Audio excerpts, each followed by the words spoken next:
You got what I need. Camping Gear TV. I'm Josh. I'm Ben.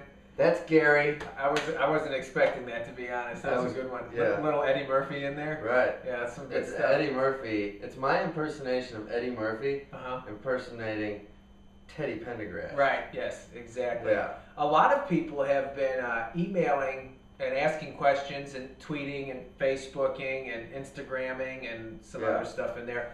They've been asking, how did Josh and I meet up? How long have we been together? And we didn't know each other at all before Camping Gear TV started. Right. We've only known each other for like 2 years. Yeah. And we actually came together because Gary had placed an ad in one of the local papers that both Josh and I read. Mm-hmm. And as fate would have it, both of us answered the ad. Yeah.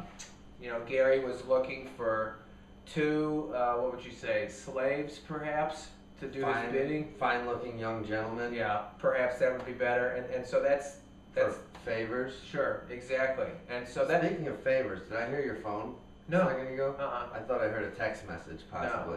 No, do you want me to check it? No? I have it in my pocket. I think I heard it. All right. Well, there you go. But enough with the history. We're here to talk about the future. Yes, we are. But in doing so, we're still going to talk about the past some. Okay. The product we're looking at today is pretty special, actually. It is the Backcountry boiler. And if you had seen many moons ago, Josh did an interview with the founder and creator of this product, Devin Montgomery. Mm-hmm. Great guy over there. Devin the dude. Devin the dude. We're going to be talking about him some this episode. But basically, what this is, this is a device that's used to boil water. But the boiler, it's called now the name is escaping me. It's a chimney kettle. Chimney kettle. Thank you. So, and it's very, very big in the ultralight backpacking world. And one of the reasons it is, which you'll see in a minute, is that it's your own stove that you don't need to bring fuel for. Right. You're gonna use your fuel along the way. And it's super lightweight. Yeah, super lightweight. So, and Devin, has went out and really just kind of had done his own take on this product, on the chimney kettle. So this the kettle itself, okay, just to get some stats going here, okay, the whole thing, okay, the boiler it's aluminum, partially hard, anodized aluminum. Max dimensions. Partially what? Hard. Oh, okay. Anodized, Josh. Nice. Anodized. Gotcha. Max dimensions of 7 inches by 4 inches, okay, All right. and you can boil 18 ounces of water in this thing. Okay, average weight 8.15 ounces. Mm-hmm. Okay, it comes with this little stopper up here. One of the other things that Devin says this is good for is you can jug water, because you may be in some place that has some dirty water. You need to boil it. A note on the stopper. I believe that, so this is, I think, like a 3rd or 4th generation boiler. Yes, it is. The newest model they have coming out, the stopper isn't a loose piece. Really? Yeah, the newest model, the stopper is attached to the boiler somehow. Interesting. Pretty cool. What's going on right now, just to explain Devin's situation, is he really started this thing from the ground up. Yeah. And really has kind of taken, been taken notice by the outdoor community for this fine-looking product. This is a very nice-looking product, by the way. Yeah. And basically, if you're familiar with Kickstarter, that, it's a site where entrepreneurs can go on and offer, I guess, certain pieces of their company or product or whatever for certain fees. And so I think, don't quote me on it, but I think it was something like Devin was trying to raise $20,000 to really put this into a larger production, and ended up raising like $60,000. So people have been able to get their hands on this product, here and there, as some have been made available. Right. Right now, I don't believe any are for sale, but a ton are getting ready to be produced because he now has this funding, and definitely has a little bit of notoriety to himself now because of making such a nice looking product.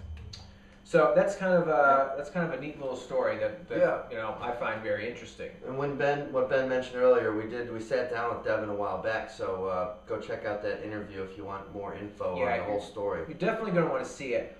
If you go to the Kickstarter site, there's different, I guess, price ranges for what you get certain products for. The actual package that we're holding, I believe, sells for $80. Okay. I can't say whether or not he's going to sell this for $80 when it becomes mass produced. It's just something you're going to have to keep your eye on. But it's still a really, really great product. Yeah. And something that's very, very usable. Yeah, and I mean, if you can get your hands on one of them right now, you've got a pretty rare item because there's not a ton of these out in the market right now. Right, exactly. You know, the Kickstarter thing was only recently finalized. What we're here in August of 2011, you know, September-ish. So it's been a few months since the Kickstarter thing.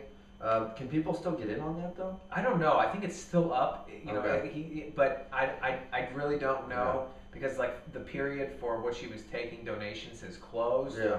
So I'm not sure. I would guarantee that if you're really interested in this product, if you keep an eye on it, and I would bet Devin would even appreciate you contact him, that he'll be able to, you know, you'll be able to keep an eye on when these are going to be released. Put you on the short list. Yes, exactly. So how this works for people who don't, you know, aren't familiar with the chimney kettle system is, so basically the boiler up here has two holes in it, one that leads to the main chamber and one for the inner chamber where the water goes in. Okay, and on the bottom here, we have basically, you know, just a base which we're going to use to put, you know, our fuel, which in this case is going to be like wood, sticks, moss, grass, bark, anything that burns. Kindling. Yeah, kindling. Tinder. Exactly. Stuff like that. Your mom's old underwear, Right. possibly might be something you would use. You know, I don't know. I'm not going to judge you. Just, you know, whatever you Not find. our moms. No. It's not their moms. Their moms. Yeah. You know, you should only carry your mom's underwear when you're going camping. I would never carry anybody else's, except my own, obviously. So, anyways, what you do is you're going to put your fuel source, which is probably going to be some sort of, you know, scrap wood kindling, in the bottom of this and get this fire going.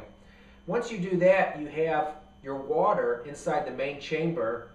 You literally are just going to set it on top, and you know, depending on how good you are at fueling this thing, 5-10 minutes or so, you're going to get boiling water, which you then can use to hydrate, you know, dehydrated food packs, ramen noodles used for soups, things like that. You can use it for tea, you can use it for hot chocolate, coffee, Jello molds, anything you want. You can get clean water out of this, and like, you know, we mentioned before, you can use the stopper to jug that. Now, you cannot use this stopper while you're boiling water. You know, the pressure will build up, shoot it off, someone could lose an eye.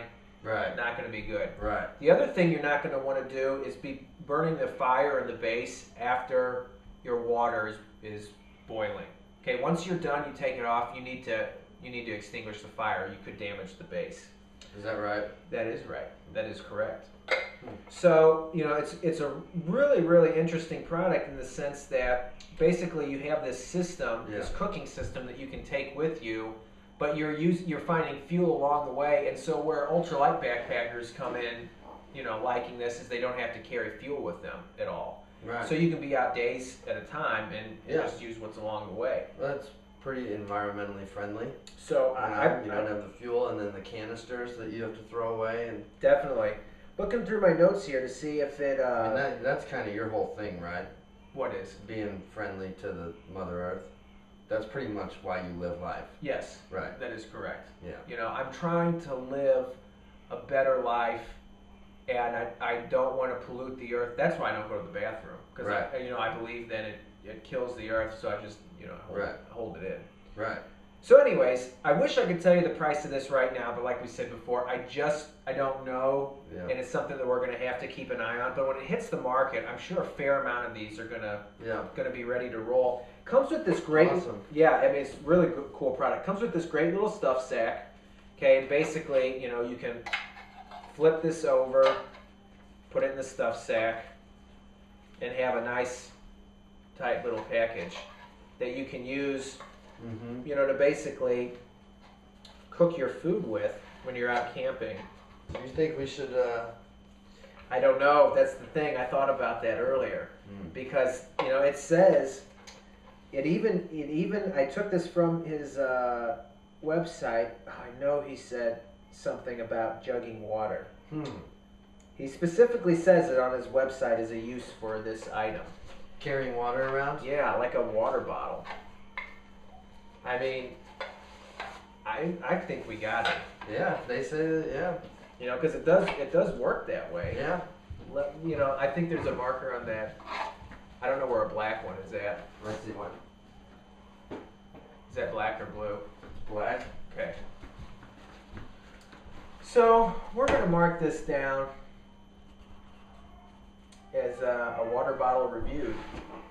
You know, I'm excited about that. In a weird way, it worked. So. You smell a fart over here? No, I smell the ashes from this thing being used. The one thing is that this thing really smells like a campfire when you're done, because it's like a portable campfire. Yeah. You know, basically you're putting wood in the base.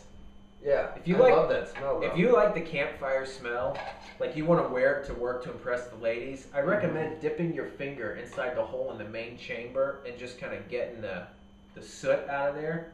Little dab here and there. Maybe a little. There. Maybe a little. Maybe. It just depends on how you do it. I mean, in case. Let's be honest, you know. So, and you'll be good to go. Yeah. The other thing I was going to say is that you want to be careful because, you know, soot and ash are in here. Yeah. You don't want to all of a sudden just be like pouring your water out and all of a sudden some soot and ash that maybe raised into the chamber flies out into your food. I would recommend pouring gently, a gentle pour, and that saves you from doing that. If you're making some sort of ramen noodle or soup dish where you're literally, you know, you're just pouring the whole thing in, you just got to be careful with that.